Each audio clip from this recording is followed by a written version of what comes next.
ये खबर SGT university द्वारा प्रस्तुत की गई है। सीएम विजय की मोदी को पहली चिट्ठी, दिल्ली आने से पहले की बड़ी डिमांड, एक्शन मोड में थलापति का गर्दा। आखिर थलापति ने पीएम मोदी से क्या मांगा? नमस्कार, आप देख रहे हैं दैनिक जागरण न्यूज और मैं हूं आपके साथ दीपिका पांडे। सियासत के पर्दे पर जब कोई नया नायक उतरता है तो उम्मीदें आसमान छूने लगती हैं। लेकिन तमिलनाडु के नए मुख्यमंत्री जोसेफ विजय यानी आपके थलापति ने तो कुर्सी संभालते ही धुआं उड़ा दिया है।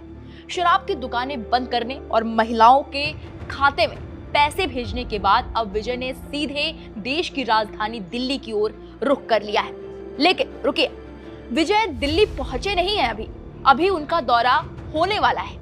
लेकिन उससे पहले उनकी मांग दिल्ली पहुंच गई है। प्रधानमंत्री नरेंद्र मोदी के नाम पहली चिट्ठी लिखी गई है और मांग ऐसी है जिससे दिल्ली से लेकर तमिलनाडु तक हलचल मच गई है। क्या है उस चिट्ठी में? आखिर दिल्ली दौरे से पहले विजय ने पीएम मोदी को ये चिट्ठी क्यों लिखी? देखिए हमारी इस खास रिपोर्ट में।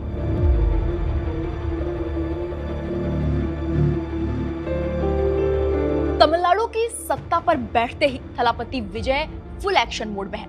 वो सिर्फ फिल्मों के सुपरस्टार नहीं रहे, अब वो राज्य की जनता के संकट मोचक बनने की राह पर चल पड़े हैं। मुख्यमंत्री बनते ही विजय ने जो पहली चिट्ठी प्रधानमंत्री नरेंद्र मोदी को लिखी है, उसने सबको हैरान कर दिया है। इस चिट्ठी का सार एक ही है, तमिलनाडु का कपड़ा उद्योग बचा लीजिए मोदी जी।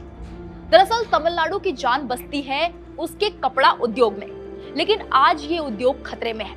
विजय ने पीएम मोदी को बताया, पिछले 2 महीनों में कपास की कीमतें 25% तक उछल गई हैं। जो कपास 54,700 रुपए की थी, वो अब 67,700 रुपए प्रति कैंडी मिल रही है। धागा भी 301 रुपए से बढ़कर 330 रुपए किलो हो गया है।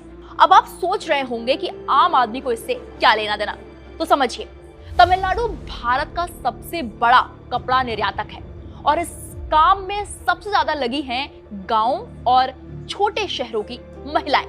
अगर कच्चा माल महंगा होगा तो फैक्ट्रियां बंद होंगी और अगर फैक्ट्रियां बंद हुई तो इन लाखों महिलाओं का चूल्हा बुझ जाएगा।